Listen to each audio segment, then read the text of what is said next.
don't think you have any idea how fast I am here. I'm fast as boy. お前はもう死んでいる。何？敵の皆様、次は少々痛くなりますよ。魔法アルマゲドンエクスカリバー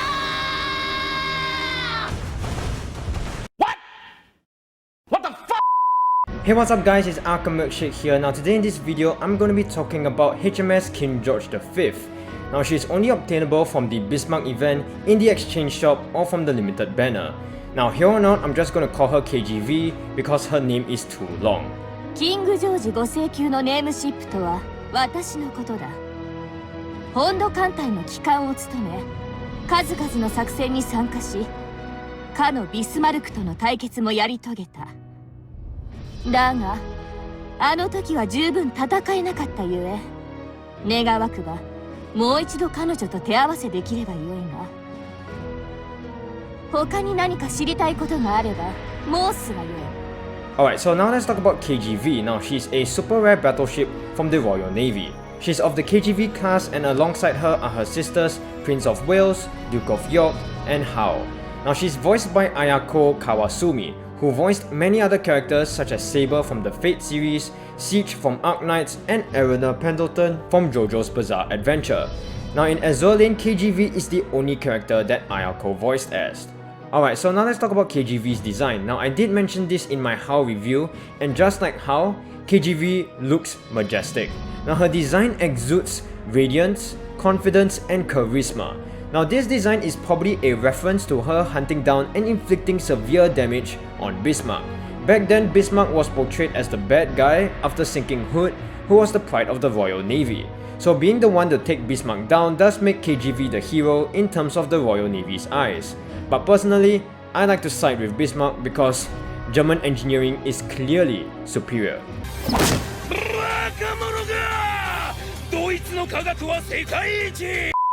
Now her outfit is similar to the King George V, who was the person she was named after.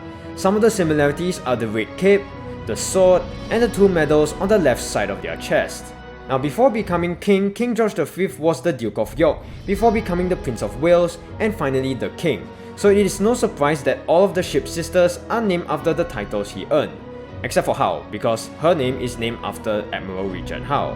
Other than fighting, KGV loves food. Now this may be a bit of a stretch, but I think this is a reference to the phrase, eat breakfast like a king, lunch like a prince, and dinner like a pauper.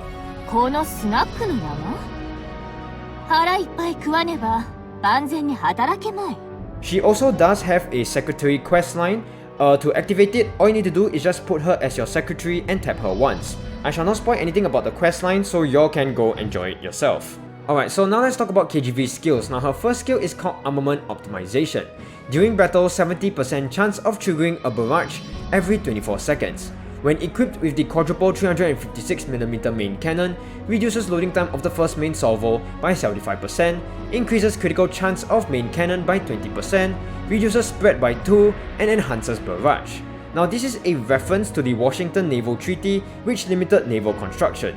During this time, Churchill did strongly object to having 10 14-inch guns and proposed 9 16-inch guns instead. Sadly, this proposal didn't go through, and KGV had the 14-inch guns in the end.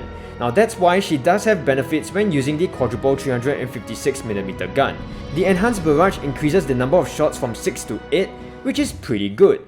Sadly, in-game this gun is trash because of its terrible damage, very bad spread, and long cooldown. Now even with the buffs from KGV, this gun still does terrible single target damage, so it's not good against bosses. However, the decreased loading time KGV has with this gun, plus her enhanced barrage, makes her really good against mobs. Her next skill is called the Glory of the Never Setting Sun.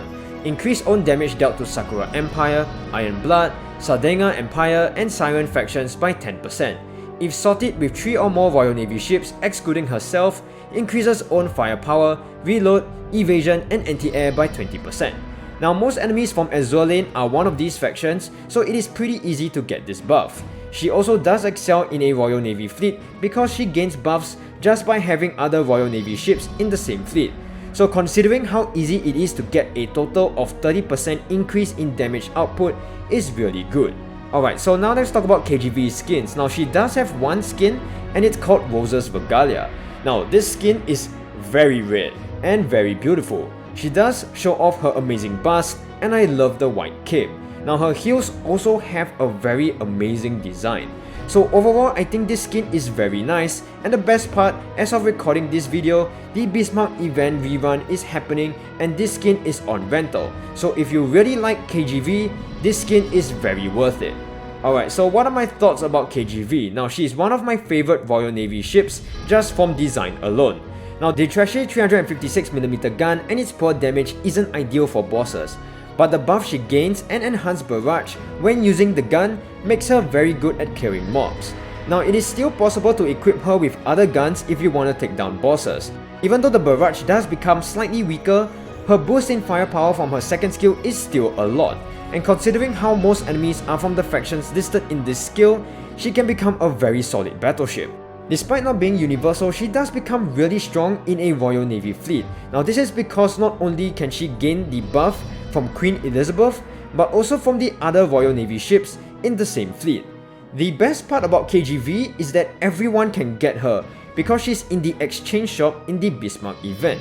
Alright, so here are all of my thoughts about KGV. What do you guys think? Do let me know down in the comment section down below. I hope you guys enjoyed this video. Do leave a like if you guys did, subscribe for more awesome content, and I'll see you guys in the next video.